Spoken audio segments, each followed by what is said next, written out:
பாரம்பரிய மூலிகை மருத்துவம் வந்து நமக்கு வந்து இப்போ மடி நோய் வந்துருச்சு. இப்போ வந்து சார் என் மாடு வந்து மடி வீங்கிருச்சு, மடி வந்து கல் மாதிரி இருக்கு, பால் வந்து திரியா இருக்கு, இப்போ வந்து நம்ம என்ன சார் பண்ணணும் அப்படின்னீங்கன்னா, முதல்ல நீங்க உங்க சைட்ல இருந்து என்ன பண்ணலாம் அப்படின்னீங்கன்னா, முதல்ல 2 மணி நேரத்துக்கு ஒரு முறை வந்து அந்த காம்புல இருந்து பாலை வந்து தனியா கறந்து ஒரு டப்பால கலந்து வெளியே ஊத்திடணும். அதுக்கப்புறம் ஊத்துனதுக்கு அப்புறம் என்ன பண்ணணும், மடியை சுத்தமா வந்து தண்ணி போட்டு மடியை நல்லா சுத்தப்படுத்திட்டு, அதுக்கப்புறம் வந்து பாத்தீங்கன்னா உடச்சி எடுத்துட்டு அதுக்கப்புறம் வந்து பாத்தீங்கன்னா இது வந்து சோத்து கத்தாழை எல்லா இடத்துலயும் கிடைக்குது இல்ல.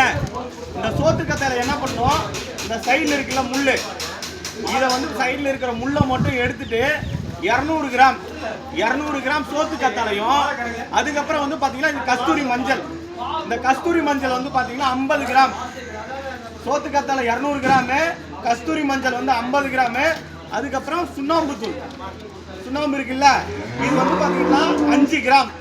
இது மூணுத்தையும் எடுத்து என்ன பண்ணணும்னா மிக்சியில போட்டு அரைச்சி கரெக்டா வந்து குங்குமம் மாதிரி பேஸ்ட் மாதிரி வந்துடும். சிவப்பு கலர் குங்குமம் இருக்குல்ல பாத்தீங்களா, அந்த மாதிரி பேஸ்டா வந்துடும்.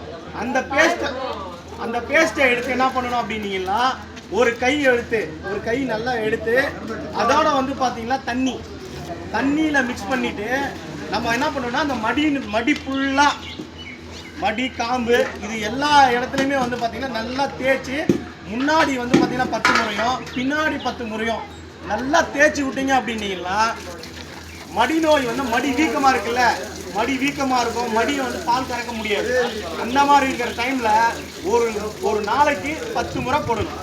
நம்ம போட்டு விட்டுட்டோம் அப்படின்னீங்கன்னா, போட்டு விட்டு காயுதா 1 மணி நேரத்துல 2 மணி நேரத்துல காஞ்சிடும்.